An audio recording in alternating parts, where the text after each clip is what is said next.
Good day and welcome back, students. We are going to go into module 3 today, looking at how you create isometric drawings in AutoCAD. Now, this is not going to be a new phenomenon for some persons, because if they would have done manual drawing, they would have done isometric projection. Everybody who do technical drawing would have done isometric projection. This is usually some pet eve subject or topic in technical drawing, or some teachers enjoy teaching this because the students will start to see something that they are creating look like something real. But I hope none of those tutor that you would have had told you that isometric projection is 3D, because isometric projection is not 3D. It is a 3D representational object. So it represents, it's a graphical representation of a 3D object, just giving you an insight as to what it could look like, but it is not three-dimensional. It is as flat as the paper that it is drawn on. It is as flat as the screen that it will be drawn on.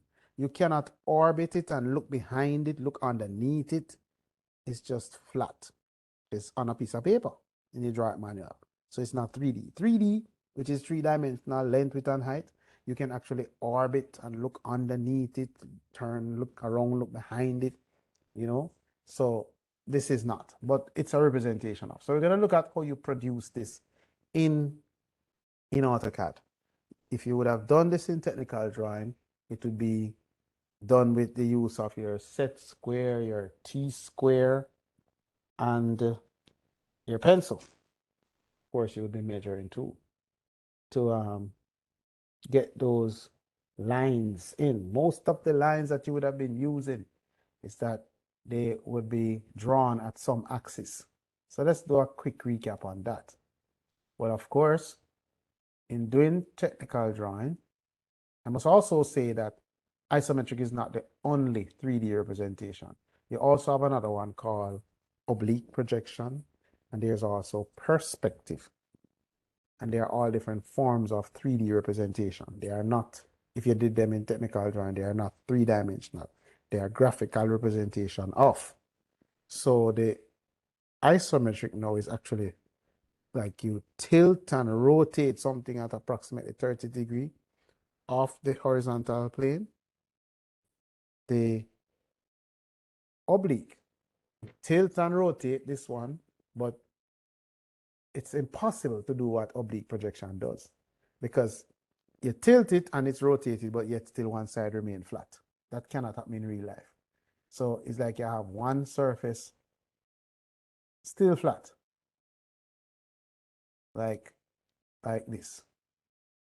And then the thing is tilted, and rotated. Now, can you tilt something and rotate it and one side remain flat?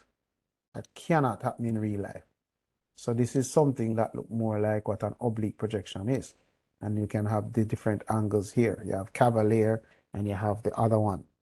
Now, as oblique projection, still a 3D, three-dimensional representation.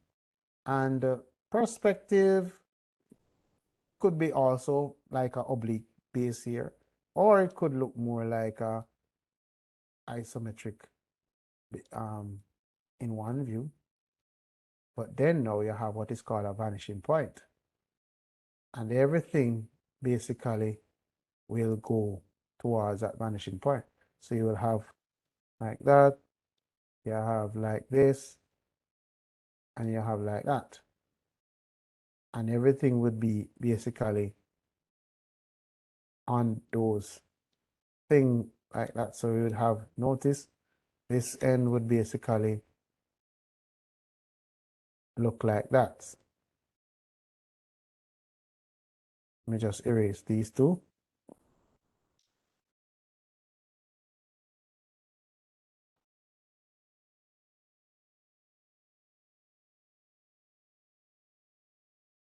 So that's more like what the perspective look like. But perspective comes closer to reality in that if you're looking at something and it's further away, then it appears to be smaller. Where you're standing looks bigger. come closer to reality. But again, it is still flat as the paper that it is drawn on. When it comes on to isometric projection now, so you have this line which represents the base. All right, so let's say you have this line. And then you would have these three lines now, we call them the axis. So let's say I have one, which is vertical, and they have two receding axes. Usually those are at 30 degrees. Now, any line that is parallel to those three lines, we call them isometric lines. So let's say this line is parallel to that one over there, and let's say it's parallel over here too. So these are isometric lines parallel to this one. But then you might have lines that are parallel to this receding over here. And let's say we have over here too, that is parallel. I'm just sketching, so they might not be exactly parallel, but you get the idea.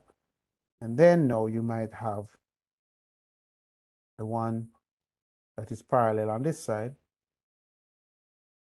and parallel on that side. So these are what we call isometric lines because they are parallel to the three receding axes. And one vertical, sorry, the two receding and the vertical. So over here, we would refer to as the right vertical plane, RVP. Over here, we call this the left vertical plane. And up here, this is the horizontal plane, or what we could also refer to as the top. So we know it's a horizontal surface. Now, an isometric object can also have what we call non-isometric lines with non-isometric surfaces. So these three surfaces right now are three isometric surfaces, and they are created from isometric lines only. But you can have lines that form surfaces that are non-isometric. So for example, if I had a line here and another one over here, well, of course, you would put in isometric lines first to help you to create non-isometric lines. So let's say I have one there and then one there. So we would say that, let me just bring this back a little. And this one,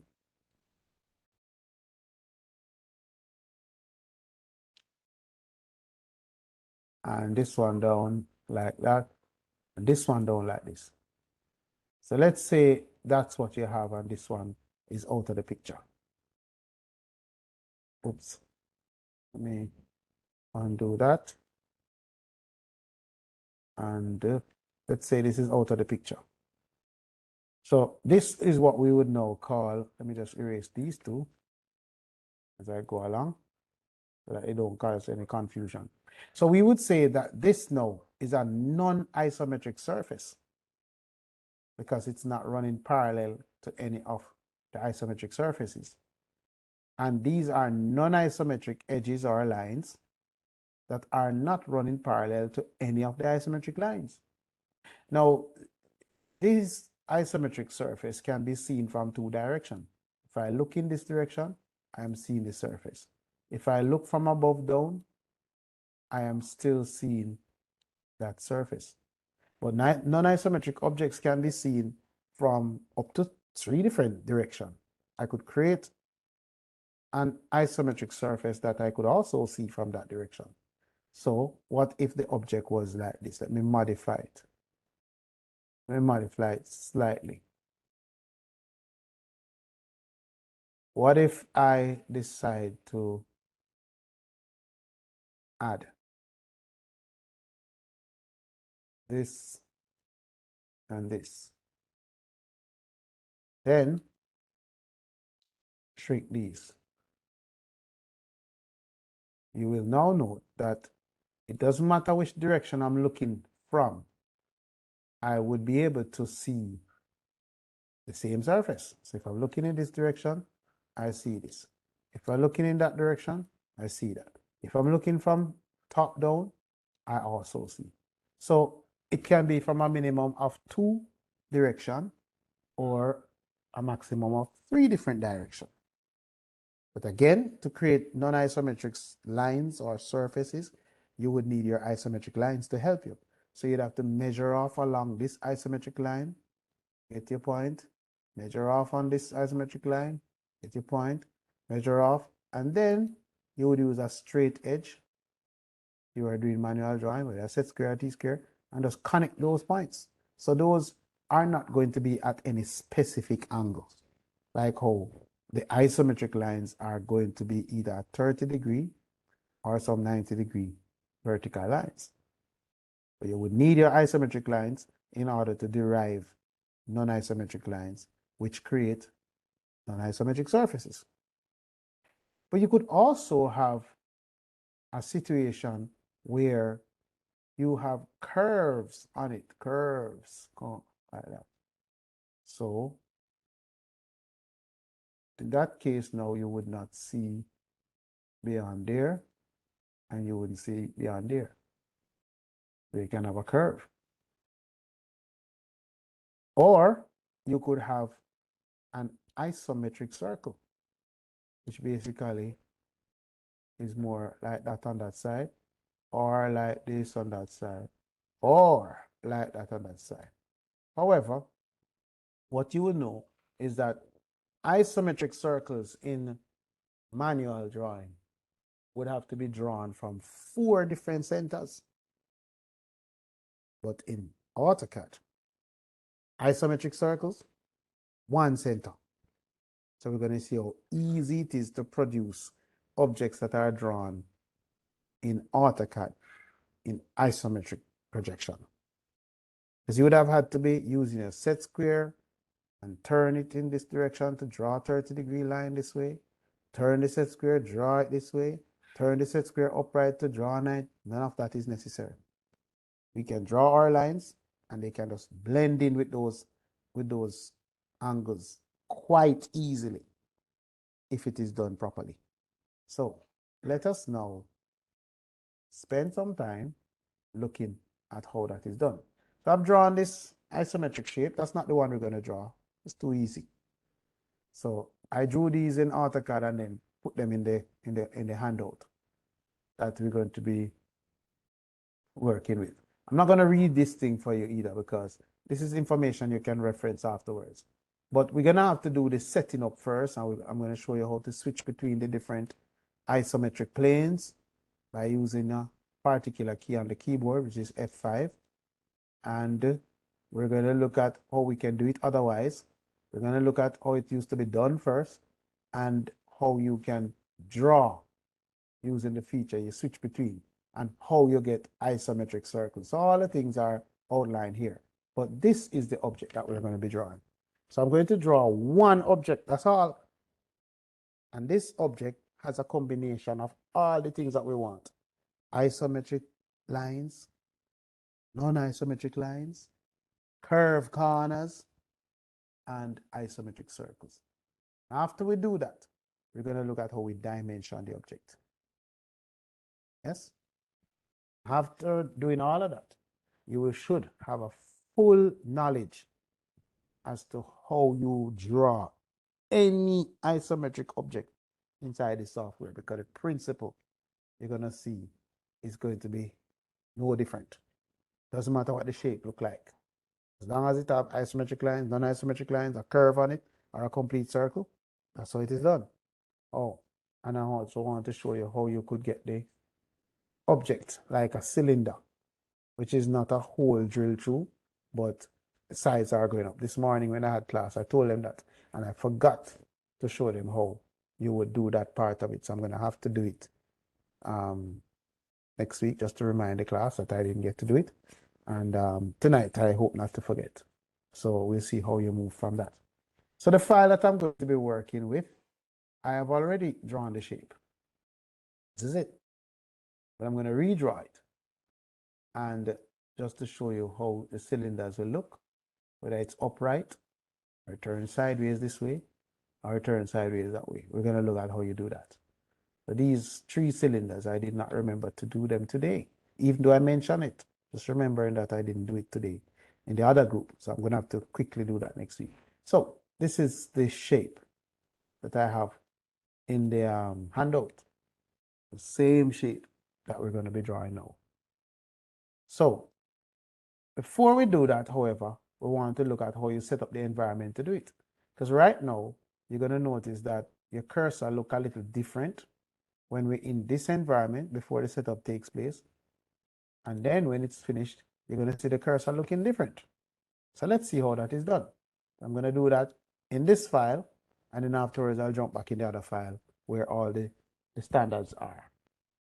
So let's go. There are 2 ways to do the setting up to start drawing in isometric. The previous way, I'm going to show you how it is used to be done until they have introduced a new icon in the software to just quickly do it for you. So you could either go to your grid or your snap icon. Any of the 2 of them will take you to the same place, so it doesn't really matter which one you use. Just right click on whichever one. If it's grid, then you choose grid settings. If it's snap, then you choose snap settings. When you do that, you're going to realize that it's going to take you to a dialog box that it doesn't matter which one you click on, take you to the same place, because the first tab is called snap and grid. 1 tab. If you look at the bottom left-hand corner where it have snap type, you will notice that the default snap option is rectangular snap. And that is why we see the cursor look like that. But if we change it to isometric snap, you're going to notice that as soon as you press OK, as soon as you press OK, your cursor is going to be transformed. There it is. So that's how it used to be done. We don't have to go through that long thing anymore because they have now inserted an option that can just turn on and the feature just come on. So in order to do that, you would have to make sure that this particular icon is displaying on your screen called isometric drafting. So there needs to be a check mark beside this so that this icon will be visible on screen. When you do, you will see this little icon here shows up, which is called ISO draft. Right now it's in isoplane left.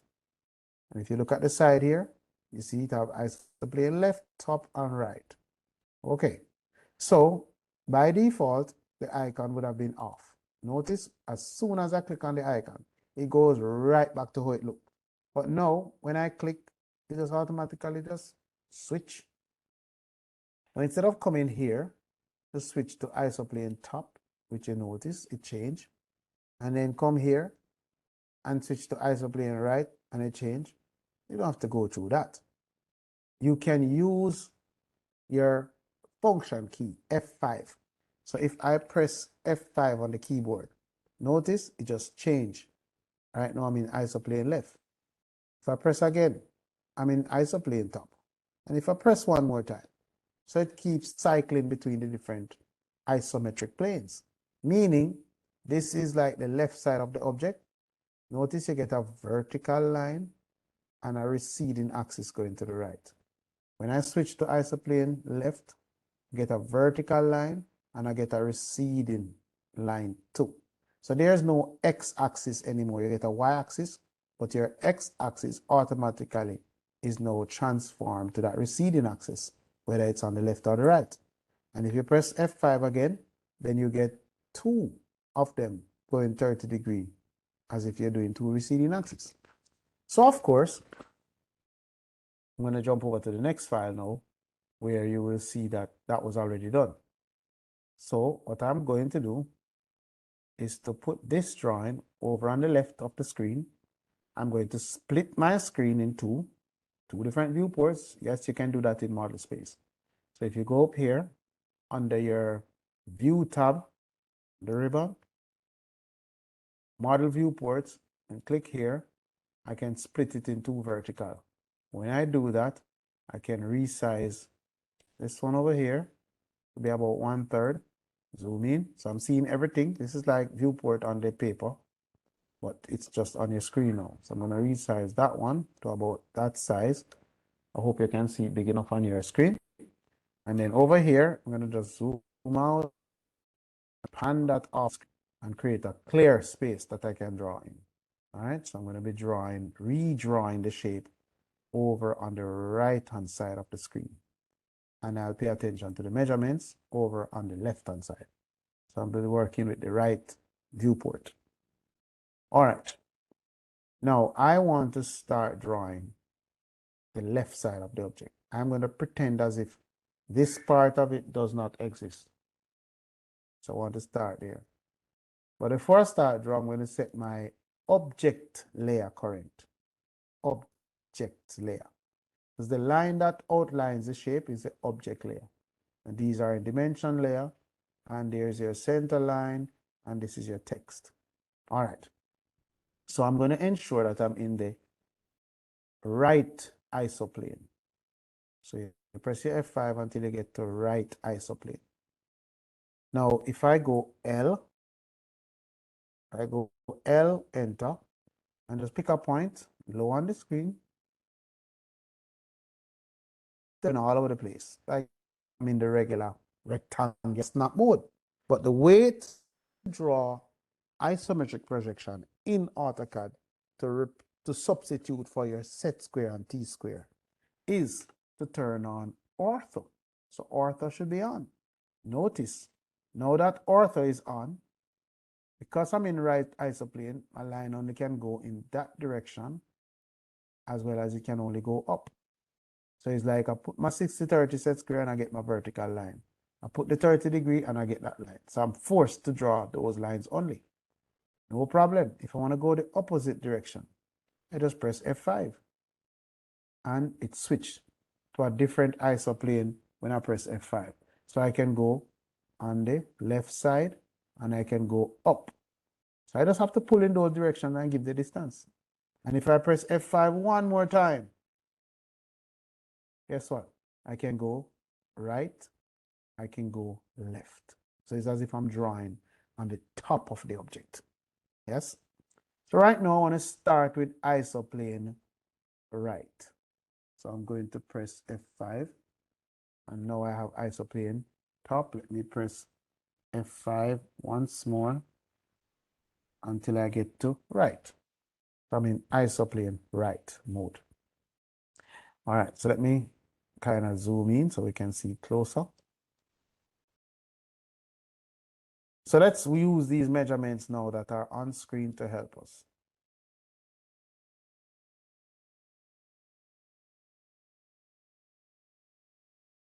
So over here, remember I said I was going to pretend as if this part don't exist. We're going to do the isometric lines part of the object first. And then we look at how we get the non-isometric lines and then the curves. Well, I'll do the circle and then the curve last. So let's say this part did not exist. So we're starting from right here. It means that all of here would be 50 millimeters. I'm going to start drawing here. And when I finish drawing the whole thing, then I come back and put in that portion. So let's ignore that part for now. We're going to start right here. So when I pull in this direction and type 50 and press enter. So that side is now drawn. Then I just need to go up. This is like I change my set square direction. Now, according to this thing, I'm going to do a little change a little here so that you can understand. Let me zoom in right here. Now, the measurements that you're seeing here, that says 35. It goes up to the very top of the object here, so from the base. But I'm not going to draw up to there. I'm going to draw up to just about here. All right? So we need to see what that measurement is. All right? Well, let's see if we can work it out. You notice the height of the object is 60. 60 is the height, overall height. This part is 35 from here going up to the top to here. And then round here is 28 from here going down to there. Now you realize that if you add 28 and 35, you get more than 60. In fact, you get 63. So it means, therefore, there's some overlap here, as you would see this measurement pass that level and gone down, and the other one come up here. So there's an overlap of 3 millimeters, which now tell me what this little distance here is. So if this little short distance is 3 millimeter, it means, therefore, that the height from here, from down to there, is 32. So that means over here, I can go up with that line and type 32. Press enter. So I have that part. Cool. So back over here. I want to draw this little piece now. This little piece, come down. So let's see if we can see what that measurement is. Well, the overall width of the thing is 50. But this little portion right here is 35. From here to there, 35. So if I were to subtract 35 from 50, it tells me that the whole thing is 15. But this part of it is 10 millimeters, which means that the rest of it is 15. So that tells me how far down I need to come to get this little line. So over here, I'm going to pull in this direction, and that distance is 5. And then enter. I'm going to go up. I don't need to draw no isometric box in this thing. You can just draw the lines directly, whatever length. In technical drawing, you have to draw the whole thing in construction line, and you only go back and brighten the part. Why? Because you draw the lines longer than you need them, and you only brightening portions of it, so you couldn't draw everything bright. No, we just draw the thing exactly like we want, because it's exactly in the angle that it should be, and we can type it to go how far we want. So we're going to go up that 3 millimeter we spoke about before. And then we're going to come down, and now this will be the 10 that we're seeing there. So we're going to go 10. Everybody understanding so far? Are we understanding? So far, Everybody sir. understand? So far, sir. All right, so we're going to go down now. So we are right at this little point over here. And we want to go down. Now, according to that, there's a measurement here of 20.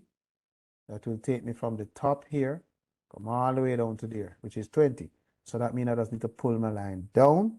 This is why I stay on the right side. I'm drawing everything on that right side. So in right isoplane right, and I'm just drawing lines exactly where I want them. So this is 20. Enter. Then I have a line now over here that comes this way, parallel to this one. Let's see. But we're going to ignore that length, and we're coming all the way out to here for now. So that distance is 35. 35. So I'm going to pull over here in that direction, type 35. Enter. And I'm going to come right down and close off that right there. So I've drawn that part of the object, ignoring what's going on right here. Draw the entire face right here. Entire face. But I want to go another direction. I want to go, zoom out a little. I want to go from here all the way up to there. So all I need to do is to pull in this direction, but I see it not moving. Now is a perfect time for you to change the set square to another direction. What do we use to change the set square? We press F5, function key. And it now flipped to go in that direction. So I'm now on the left isoplane. I'm on the left side of the object, which means that I can do my 60 millimeters, sorry, not 60, 80, from right here, go to here. So I'm going to pull in that direction and type 80. So we keep the dynamic input on so we can just see what's going on easily. Then I want to move from here, going up to the top. Without the curve right now, I'm ignoring that. I'm just going to make it square as if it's isometric lines only. So I need to go all the way up to the top, which is 60. So I'm going to go up 60. We're at the top, which means that we're now right at this corner somewhere here. I want to come across and come back down because I'm ignoring the curve for now. And that measurement that we see right here says 15. So I need to come forward, down, the bottom right, I'm pulling, and type 15. That's my distance. And then I come down. Let's see if somebody can tell me what this distance is now. I'm all the way up here, and I want to come down and stop right here. How can we know what that distance is? Can somebody tell me what this distance is? Yes, sir. It is. I can't see. It's a 35 over there, sir. Side Where? 20. Let me Yeah. zoom up a little so if you can see what. Right. I would say it's the difference of that measurement right here. So no man. Go further. Yeah, the 35 minus the 20. I would say that's 15. Is the distance, which of them is 15? This big distance going up or the distance down here? From the top corner. From this corner? Let me see. From this corner? The other Go corner. down Top. to this corner. Yeah, yeah. From there to there would be 15. Uh-huh. So what Yeah. is, that's not the height I want. I want to know from here, so go all the way up to the top of the object then. From where the 15 stop to the top. How can I know that distance? Yeah, 45. 45. How we get 45? Tell us. 15 from 60. Right. So we know the overall height is 60. So that little base down there, so it's 15. So the difference is 45. Enter. And then we come right back here. So it just come back accurate. Accurate. All right. This is a dead end. I can't go nowhere else. So I may as well just press escape.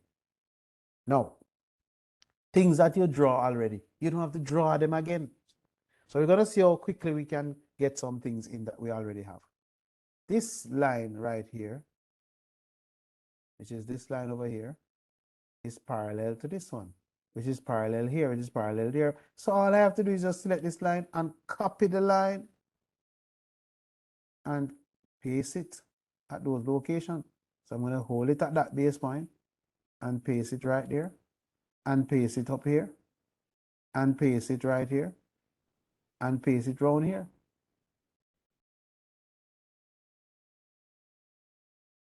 In those 4 locations, I did not have to draw 1, 2, 3, 4 lines.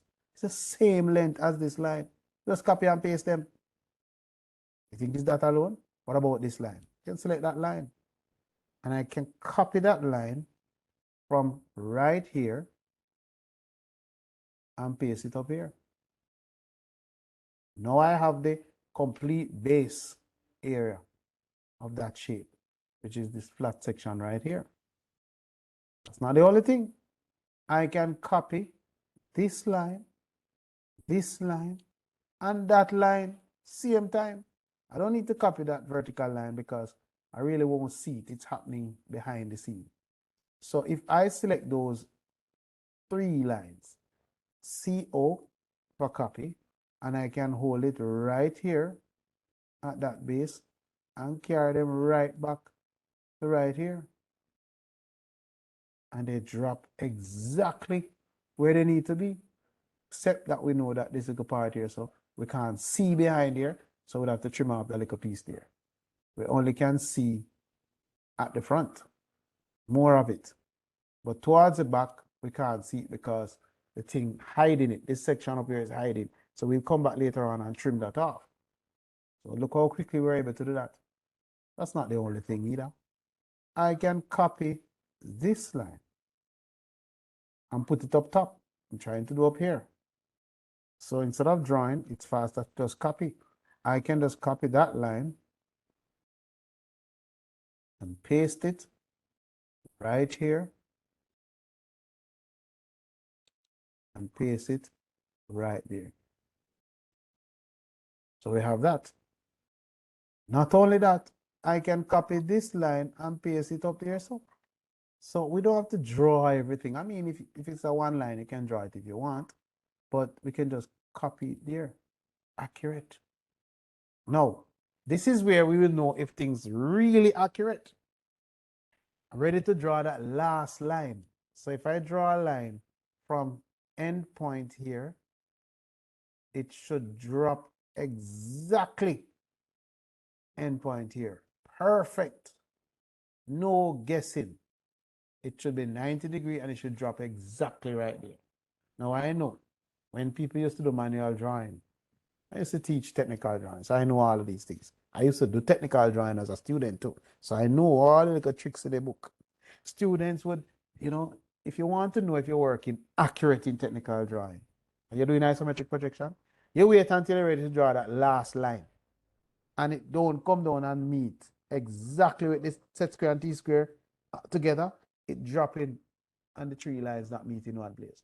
That means you would not have been holding your t-square firm against the working edge of the drawing board, and you weren't ensuring that those set squares were dropping exactly on the top edge of the t-square and no little space, it not sliding under the t-square or no little space between it. Throughout, you were working accurately. Because if you're not doing that, I can tell you, when you're ready to draw that last line that should connect with those two, you're going to see that it not work. And of course, the students would just normally just join them together anyway. So they would say they cook it. Students used to cook it. But guess what? So when I used to teach manual drawing, technical drawing, architectural drawing, anything that I would have asked the student to draw in isometric projection, I would have already drawn it accurately first on paper, and then I would use this thing we call a transparency, which is like a plastic letter size like a letter size paper, and the plastic is kind of, it's not flimsy plastic, so it's kind of a little hard, and you could actually photocopy things on it, but I didn't photocopy. What I would do is just put the plastic over it, and then there's a special pen that I would have had then, that allow me to draw on that plastic, and it's a permanent marker. So every single object that I would have asked the students to draw, I would have already drawn them on transparency.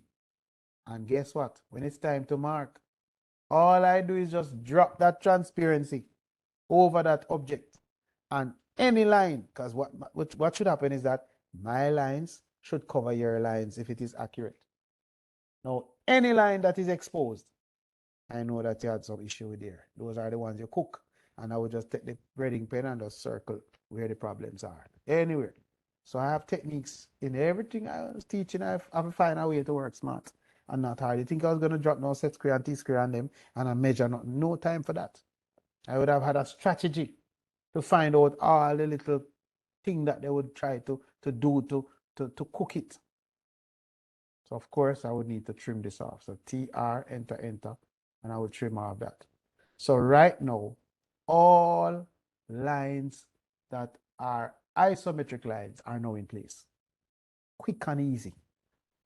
I did not need to draw any isometric box first and then go back and brighten up what I only need. Nope, just draw them. And not everything I need to draw, just copy and paste. So now, let us look at how we could get this little part here now, which is the non-isometric surface created by these two non-isometric lines, these horizontal lines. The vertical lines are isometric lines. So of course, the way to get them is to get the isometric lines in first, and then you connect the points for your non-isometric lines. So let me see if somebody could tell me, what would they do? How would you get this line to come around here and come around here? Which command could we use to get them like that? We know that this distance from here to here is 30, so that means the distance is 20. We also know that the distance from here to here is 60, and the overall distance is 80, so this is 20. So it's the same distance from here to here, and it's the same distance from here to here, 20, 20. So how could we, which command we could use to get them in place easily? Anybody? Sir, either fillet or chamfer. Fillet or chamfer? No. Chamfer is a circular one, yeah? No, chamfer is a straight Is line. it straight line? Yeah, but chamfer should feel it no. I want to get, you're not understanding. The lines that I'm talking about is this line. Oh, no, those. Oh. Okay. Which command I could use to get those two lines over here? Mm, Is the isometric lines I want to get first. mm-hmm. Any thoughts? But you want to do it in one No, not in one command. go. No, not in one go. Not in One one go. command, but not in one go. One after each other. Oh, okay. So copy. Copy command. Somebody might be thinking offset because it is 20 so and 20 so. But let's see what offset would have done. If I go O enter and type 20 for offset and do this, instead of it offsetting going up, it offset go horizontal. So if you get it on this side and you get it outside, you would not get the 20 this way. You are getting the 20 horizontal. You are getting the 20 that way. But we want the 20 that way. It end up being 23. So that can't be right. So offset is a taboo in isometric projection. We do not use offset when we are doing isometric projection. That's one command we don't use at all. That is for the regular environment, the rectangular environment that we swap from. Remember, we shift from rectangular snap to isometric snap. If you're in that environment, you can offset, but not for isometric objects. So copy is the command. Now it would be best for me to be in isoplane top for this. So I could select that line, CO for a copy, enter, and I could click that base point, pull in that direction, and type how far? 20. Enter. Then I could pull in the other direction around here, so 20, and press enter.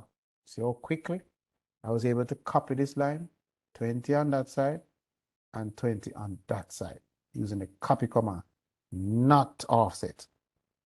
Well, now that we have the isometric lines in place, we can easily get the non-isometric lines by drawing lines to connect endpoint to endpoint. So L, enter, and we're going to go endpoint over here and connect endpoint over here.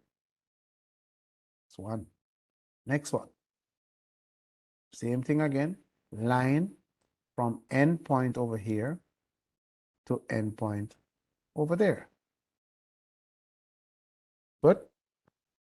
So we have derived those non-isometric lines by aid of the isometric lines. So I need to do a bit of cleaning up now. This line has no more use for me. So I'm going to erase it. The top lines can't help me anymore up to certain points. So I'm going to trim them off. TR, enter, enter. And I can trim these two lines. Gone. But the bottom line, I'm going to need some help later on when it's time to do the dimension. If you look over on the left here, if I'm going to need to dimension from this corner to up there, so I need a little help. So I'm going to leave some lines here that I can use and let them be like extension lines to help me. When it's time to click from my dimension, I can click right there and click there and it give me the distance. So instead of trimming them off, what I'm going to do is use the break command and break out a little portion. So BR is a shortcut for break, enter. I'm going to estimate maybe about 1/3 of the distance from here to there. I'm estimating about 1/3. Click here to start the break and use endpoint or intersection, whichever one, and stop the break there. Press enter to repeat the command. Do the same thing here. Estimate about 1/3 of it and pull back and snap it at endpoint. So those lines are no longer a part of the object. What I can do now is select the two of them and then change the layer from object to dimension. So later on, I can come back and use those lines instead of drawing them all over again. Just break out the little portion and then just change the layer over. So that part of the object is now taken care of. All right. Let's now talk about the circle, isometric circle, and the curve corners afterwards. Good. So I did say that if you're doing manual drawing and you're putting in isometric circles, you would have to draw them from 4 different centers with 2 different radius. But in this software, 1 center, and you draw the entire thing. So that means we need to know where the center of it then. Since it is drawn from 1 center, what we need to do is find the center of that circle first. So let's see if we can get there. According to the measurements over here, this circle is located how far from here to here?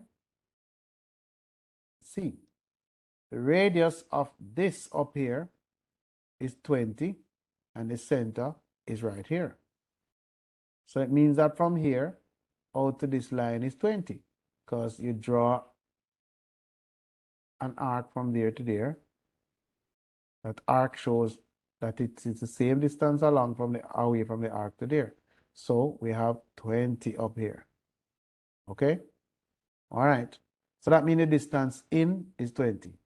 How far down is this one? Well, according to this thing, it is saying that from this point coming forward, it is 30 millimeters to get to the center of that line. So what I'm going to do is to copy this line going back, how far? 20 millimeters in. So I'm going to select that line, CO for copy, enter. Choose a base point here, pull to the right, and type 20. Good. So that line is exactly where it ought to be, away from the edge. But the center is located at 30 millimeters down from that corner to there, which is the end point of that line. No problem. I don't have to copy this one, come down as well at 30. I can use this one line to get there. All I need to do is select that line, hot grip this end, and press the tab key and shrink the line to 30. Right now it's 45. So if I type 30 and press enter, that line is now reduced in length. If I hover over it, you'll notice that the line is no longer 45, but 30. So right now, the end of this line is the center of the circle. All I need to do is just get to the center of the shape, and then we can draw the circle. So now we have that center point. We're going to look at how we can draw the isometric circle. Okay? Well, the first thing we note is that isometric comes from the ellipse family. So therefore, if I go through the ellipse command, I can get to isometric circle. The shortcut for ellipse is EL. Enter. So when you look in your secondary command down here, command line, it shows that isocircle is a sub of your ellipse command. It's a secondary command. So I can type I or click on isocircle, and now it's asking for me to specify the center of the circle. So I'm going to click the end point of this line. Then this software is saying, you need to give me the radius. If you look in the command line, it says specify radius of isocircle. Or I could type D for diameter and give the diameter. I'm just going to go with the radius. So over here, I note that the diameter is 24, and I could type D, enter, then 24. But half of 24 is 12. So I can just pull and just type 12 and press enter. So that circle is now drawn. Now let me say that when you're doing circles, isometric circles, if there is an error, it is easier, it is best, it's recommended that you erase it and redraw a new one. Because to modify that radius, it's going to take you forever. Meaning, when you select that circle, Notice the distance from the center to this side is different from the distance the other way. So I did not type 8. I did not type 15. Yet still, when I hover over that quadrant point there, it says the distance from the center to there is 15. And the distance going up is 8. Well, remember, it's not a circle. It is something that coming from the ellipse family. So with an ellipse, you would learn that half of that distance that look like a diameter, well, the longer one is called a major axis. And the shorter one would be your minor axis. So right now, half of my major axis is 15. Half of my minor axis is 8. Now, the 12 that I typed not even showing here. So you can't change the radius. In order to change this radius, you would have had to know what half major axis and half minor axis ought to be equivalent to what that radius is. Who is going to have time to do that? So it is easier if you put the wrong radius to just erase this thing and just draw it, because only when you are drawing it, it asks you for radius. Outside of that, no more radius. Can't modify. So just erase and redraw. All right, good. So we now have drawn the circle, which is at the top. But this thing drilled right through like a hole. So it has to go to the bottom of the shape. Now, earlier, we found out that the distance going down to the bottom is 15. So the distance going through, which is the hole, it bores right through, and we can see the bottom from the top. So what we can do, instead of drawing another circle, we just copy this one below. So if I select that circle, type CO, enter, and hold it in the center. We didn't have to hold it in the center, but let's try this one first. Notice I'm trying to go down and this thing going sideways. Well, you must remember that you're in isoplane top. So you think you want to draw things at the same place. But if I press F5, while I'm holding it at the base point, F5, notice I'm in isoplane right. I can pull down. And this thing is at a depth of 15. So I can pull down and just type 15. Enter. And it will paste it exactly 15 millimeters center to center. Yes? Nor, I don't have to do that. I can just erase this and show you another technique. I could select it, CO for copy, and guess what? I could choose base point right here, because this position is in line with that plane. It's a flat surface. So if I do this, then I can just come down and paste it below, which is 50 millimeters down. So I don't even have to type the distance. I could just transfer a distance on screen by picking here and just picking there. And it just copy the thing at that depth. Well, it's cleanup time. So I'm going to have to trim off what is not going to be showing from above. Now, how do I know what to trim? And what lines should I trim? Or what line? Where is the cutting edge in order to trim what I need to trim? Somebody tell me that. So I want that on the left to, I want that on the left, the one on the right to look like the one on the left. What is the cutting edge? Anybody can tell me that? And what do I trim?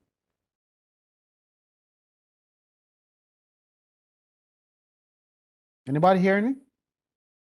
Yes, we're thinking, sir. Okay. Don't think too long now. Sir, you hear me? Yes, I heard you now. If you were speaking before, no, I couldn't. No, I'm here. You go ahead. Sir, we wouldn't use the non-isometric line that you have there As the as a cutting edge and the first circle. why you need to have two cutting edges? Because it's The touching only multiple thing the only lines. thing you're leaving is just this portion. So that means your only cutting edge is the top of the circle, Oh, top the circle. top circle then. Yeah, we don't want nothing else. Okay. That's the cutting edge. And when you type So TR, the other enter, interfere with it. trim the outer. Notice? Okay. If you click inside, is the inner that goes and left the outer.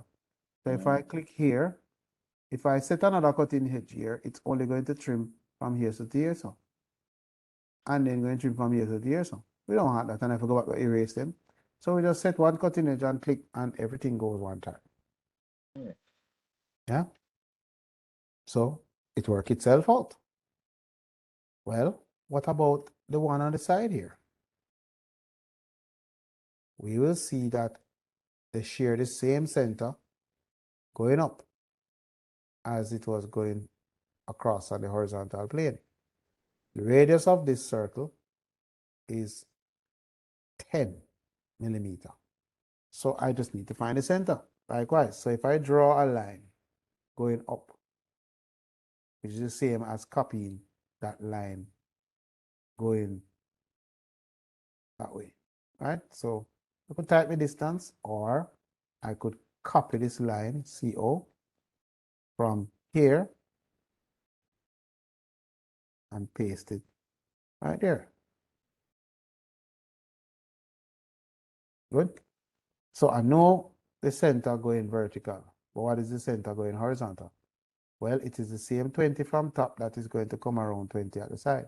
So that means if I copy this line below, it's going to give me that center position. So CO, and I'm going to use this intersection or endpoint and come down and type 20. Enter. So right now, I know where the center of that circle is going to be, right at that intersection. Right there. All right. So all I need to do then is to draw my isocircle using this as my center. But this center is an intersection. You can't use midpoint. Midpoint is way out here. We have to use intersection.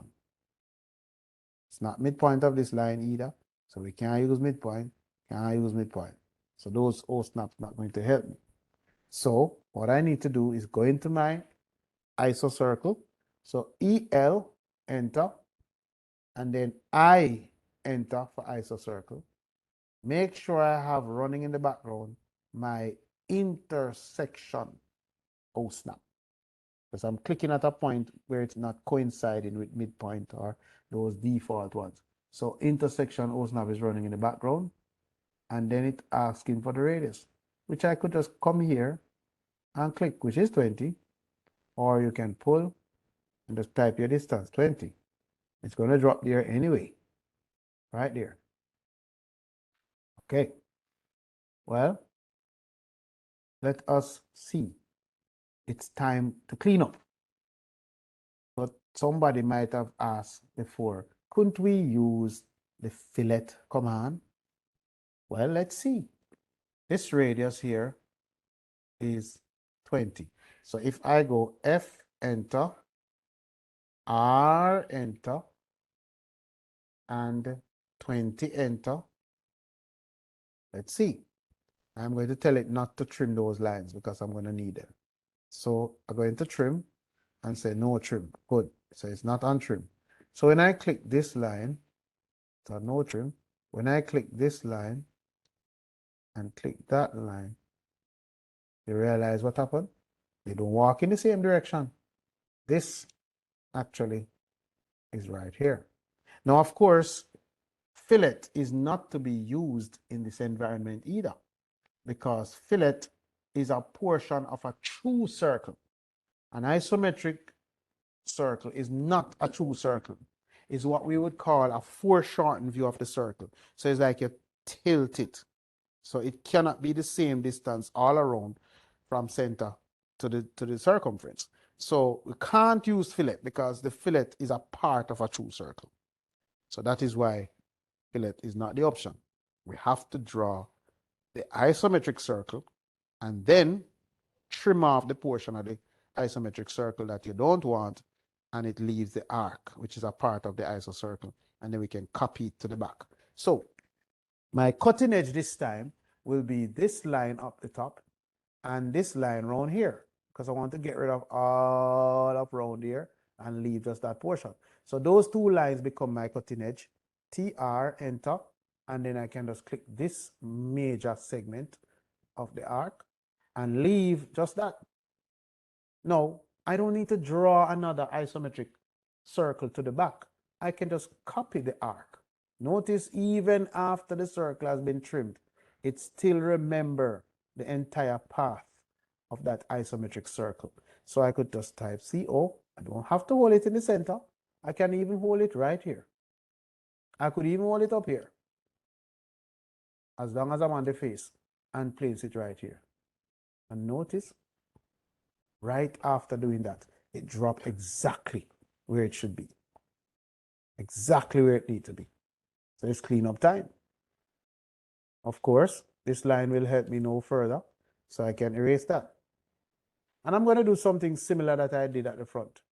I'm going to leave this portion of the line to help me when I'm dimensioning, so I can click right there for the height.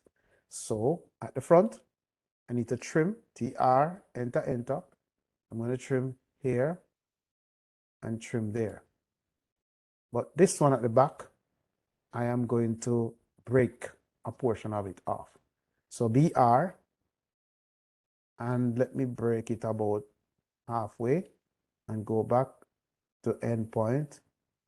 There's an endpoint here, which is the endpoint of the arc, because it goes and it blends with the arc. Down here, repeat the command, break command, and about say halfway, and come down to endpoint. Good. So that line, I'm leaving those two lines, but I'm changing them from outline layer to dimension layer. So later on, those become part of my extension lines. Okay? Let's see if we can get the other circle now. Now this circle has a radius of 10.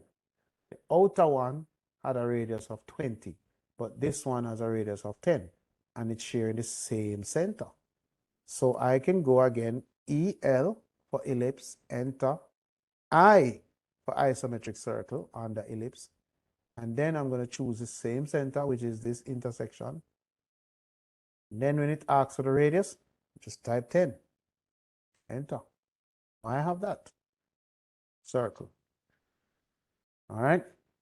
Now I'm going to show you how you could get those center lines in, although you don't have to have center lines on isometric objects, just the dimension. So when you're doing your assignment, I wouldn't want you to put the center lines, just the dimension. Before I go into that though, let's look at how we could draw the cylinder, because right now we finished drawing the object. It's just to put in the center lines and the dimension lines. So what about the cylinder? Because this is a hole that drilled through. There was no need for me to draw the back hole because it's not showing. Let me just show you. If I were to copy this, CO, enter, and copy it from this face to that face, let's see. Notice it's out of the range. I would not see anywhere. It's not tilted enough for me to see the back through from the front. So there was no need. And that is why that one was not copied behind here, because you wouldn't see it. You wouldn't see through. All right. So we only draw the front one. Now, what about the cylinder? So right now I'm in isoplane right. I could draw the right face and copy it to the back and then put the sides on. So that's how it's done. EL for ellipse, enter. Then I for isometric circle, enter. I'm just going to draw randomly a particular size. So let's make it a radius of, say, 30. Good. What I would need now is to get this, because the cylinder is lying down on its side. So I'm going to have to copy this. CO, enter.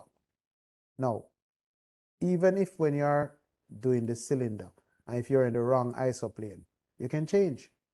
So I could just press F5 and it changed.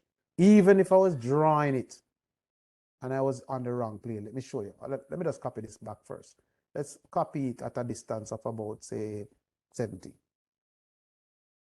All right, that's it.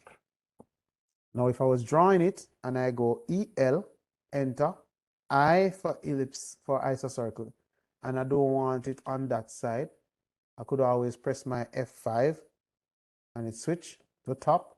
And if I don't want it, I could press F5 again and it will just switch. So you can switch between the different planes by just using your F5, and the circle can get flat on the left, on the right side, or on the left side. So you don't have to switch the isoplane before you draw it, even during the drawing. Okay, now to connect the cylinder at the side so that it looks more like this. The only accurate O-snap to help you with that is an O-snap called quadrant. So what you'll be drawing is lines from quadrant to quadrant. So line command, L enter, and with your quadrant O-snap running in the background, might have to turn off nearest now, that could be a bother. So I'll take off nearest.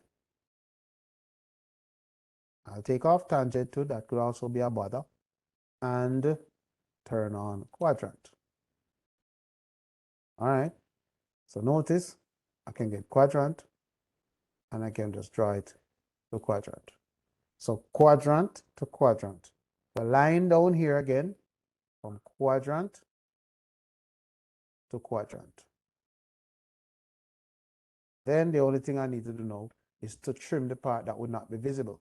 So if this is the top edge, then this one is also the top edge, which means that the bottom edge, which is underneath, you can't see through it. I would have to trim that out. TR, enter, enter, and trim that out. And I'm now seeing the cylinder line on its side. Let's draw one in the opposite direction.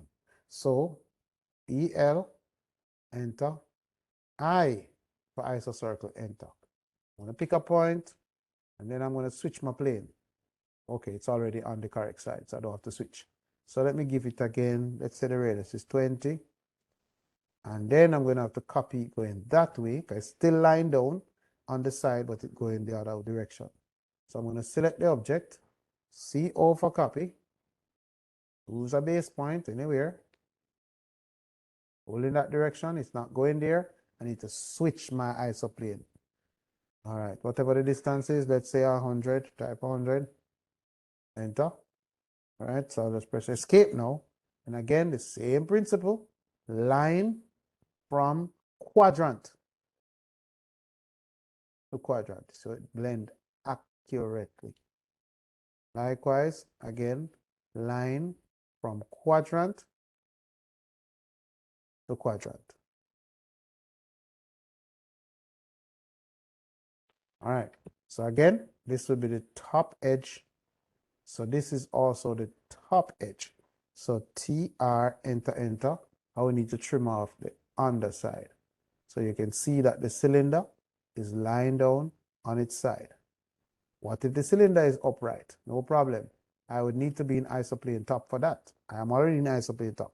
So EL, enter. I for isocircle, enter. So I'm going to draw this one now, which is the base of the cylinder.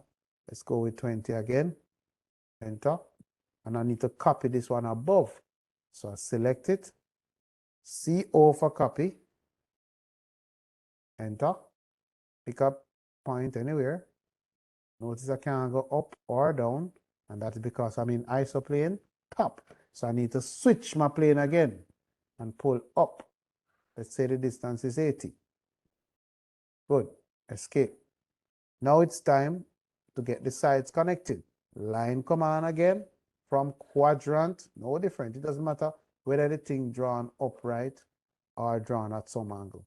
Repeat the line command, and we're going from quadrant to quadrant. Blend accurately. So this is the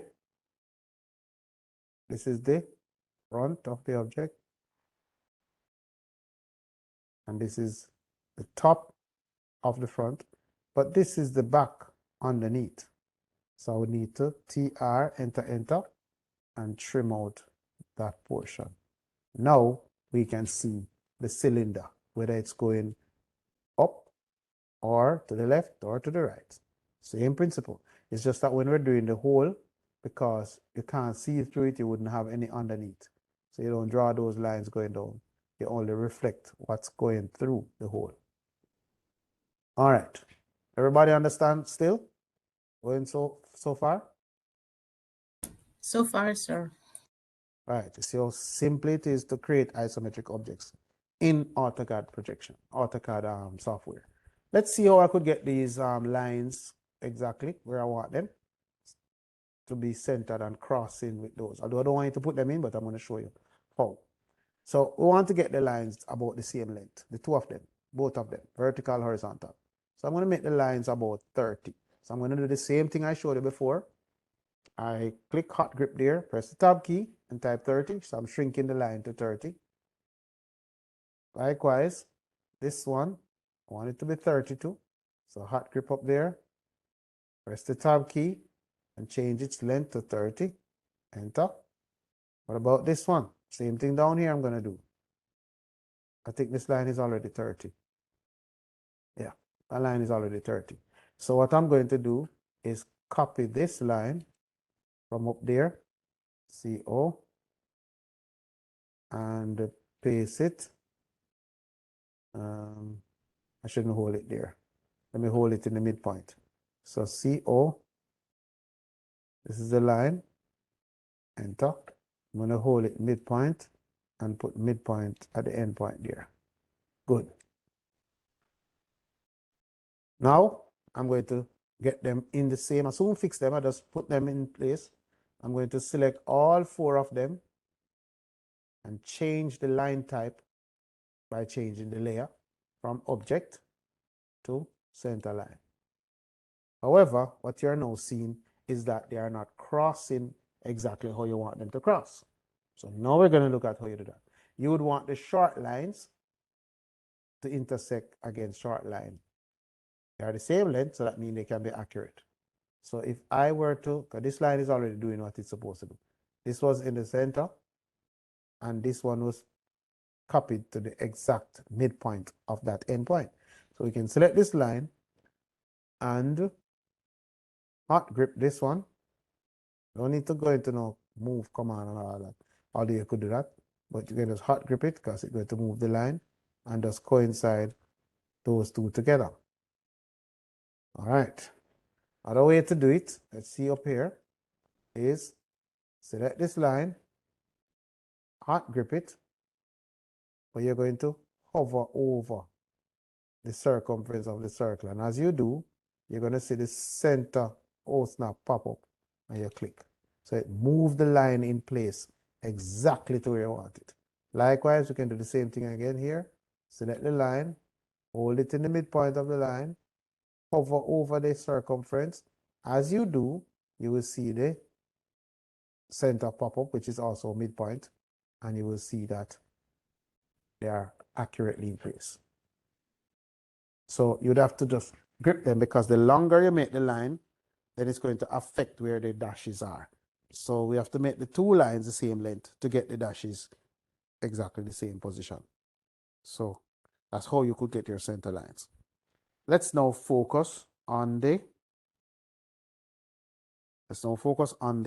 dimensioning. So of course, before these drawings were done, we went ahead and we created those layers. The properties were these, and we didn't create all of them. We created the center line, we created the dimension, we created the object, which is what it is drawn in, and we had a text layer. So that's how we draw so far with those layers. What we want to know is to switch over to the dimension layer, DIMS. And we're going to see how you dimension these objects. So let me display the object over here with the dimensions that are on it. All right. Now, the way how you do the dimensioning of this thing is a little different from how we do it in the regular drawing. It's not going to come out exactly how it should look initially. So you have to go back and modify it. So let's see how that is done. You go to your annotate tab, just like the other one, but we don't use linear, we use align. You click on align. They're not going to look like how they should look initially, but we can go back and adjust. So I'm going to measure from this corner to that corner. When you pull out, you're going to realize that the extension lines are not at the correct angle. That's no problem. We're going to come back and fix it. I'll show you two different ways to fix it. So I'm going to add some more dimension. So I'm going to measure from here to there. Again, the extension line is going to misbehave. But there's a quick way to fix it. So repeat again. I'm just going to put in a couple of dimensions. Let's say I want to measure from here to there. Again, it's not going to go where you want it to go. We'll come back and fix that. What about round here? The measurement from here to here. And pull out. Again, your line is not going to do what they should do. So we'll fix that. Repeat the dimension. This one and down here. Let's pull out for now because we're going to adjust them to get them in place. Likewise, up here, this corner to this corner, pull out 15. So we'll get the update of that. What about round here? Okay, repeat. And click from here to there to get the 60. And the overall measurement, repeat again, from the same point down to here. Notice it's doing the same. If I had clicked here and around here to measure to get the 80, that's what's going to happen. So although we could still fix it, but it's going to change the dimension afterwards. So we can't use a technique because you don't want to measure the distance that way. You want to measure it in line with it, parallel to the side, not at a different angle. So you're not going to get the correct measurement if you do that. All right, let's put in a height measurement around here. So I'm going to use this corner down here and the corner up here. This is why I left this thing, so I can now get that. Yes, all right, so one or two measurements probably not there, but you get the gist. So now it's time to fix them. There are two ways to fix it. Well, it's one command, but two different directions that you can take. So we see that the extension lines are in trouble. The dimension lines are no problem. They are parallel, so they are good. Problem lines are the extension lines. They are not following the lines that they should follow. So for example, this line here going horizontal and that one, they ought to be following these two lines because your extension line extends from the object without touching it. That's what you would have learned in technical drawing. So those extension line needs to be trained to follow the lines that they want to go with. So let's see how that is done.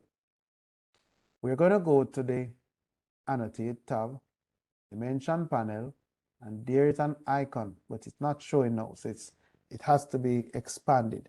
So we're going to expand the Dimension panel, and there's an icon called Oblique. It will allow you to change those dimension, those extension line to whatever angle you want them to be. So I'm going to click on that, and I can adjust this one and that one together. Can't adjust anymore because they are going in different direction. So you can select all of them that you want to adjust one time in the same direction. Press enter. Now the software is saying I need to enter the angle. Well, that's one approach. If I know the angle, I can type it in. And the angle is either going to be 30 degrees or 150. I'll come back and show you. All right, let me just do it from now then. So this one is going 150. 150 is going this way. 30 degrees going that way.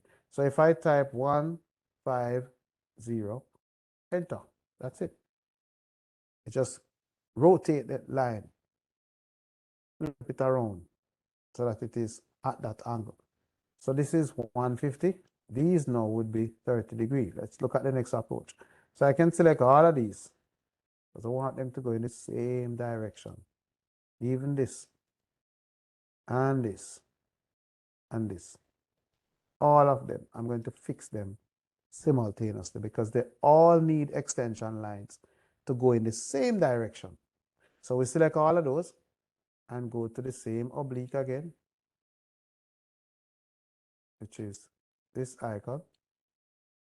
Now, the software is going to say, again, give me an angle. So, of course, I could just type 30 and press enter because if it's going in that direction, it's 30 degrees. The one before was 150. Well, I don't even have to type the angle. The angle exists on the screen. All I need to do is to pick 2 points on a line that is already going in that direction. So, for example, this line is going in that direction. This line down here is going in that direction. Couple of lines, well, this line. I want the extension line to follow these lines. So I don't have to type the angle. I can just pick 2 points on it and it just transfer the angle. So if I pick here and pick there, immediately all of them just rotate to follow the line. So they are similar. The only thing I would need to do now is to just neat up this thing. You know, I don't want it to look so untidy. So I could just start up here, click this one, and pull it in a little neater. And then select this one and pull it in and get the arrows meeting up nicely like that. And then I pull this one in, hot grip, and pull it in to right there. No, not there. Let me zoom in a little more and right there. And do the same thing around here. So they all look like they are accurate going around. So if you notice, nice and neat. What about here? I could select this one, bring it in a little closer, hot grip it, bring it in to say there. And then the other one, we bring it in to kind of look similar part. Likewise here, we bring this in a little bit closer and then bring this one in, maybe about there, and then move this one to there.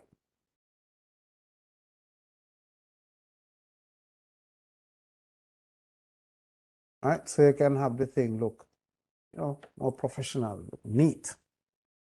All right, now there are some things that we can't do using certain commands. So for example, if you notice over here, I give the diameter and I give the radius. We cannot use those tools to do it. So if you go up here and you choose the option that says radius or diameter and click on this circle over here, it's going to give you a message. It says object selected is not a circle or arc. It's neither. Because remember, these are isometric circles, so they don't obey or respond to commands that will work in the rectangular snap mode for some things. So I can't do that. What I would have to do is to use a multi-leader, which is why I allowed it to set up the multi-leader style ahead of time, right? And the multi-leader style, we are going to use that. So if I go to MLD, the shortcut for multi-leader, we can just pick where you want the object. Say I want to click, I'm going to turn off ortho now. And snap right here. I need nearest O snap. Let me turn on nearest O snap so I can pull wherever I want. Pick where I want to. So if I pick somewhere off here, nearest, and pull out, let's say I want it to be positioned right here, I click. And then now I would type the diameter. Now if you want the diameter symbol, then you would go up here, you can find the symbol here, %C, or you could click on it and type it on the screen. So if I type %, and put C. As soon as I press the C, it turns it into a diameter symbol. And then I just type 24. Oops, not the top. So %, %C. And then click out in space. So I have that. This case here, what I did was just to pull it back in that direction.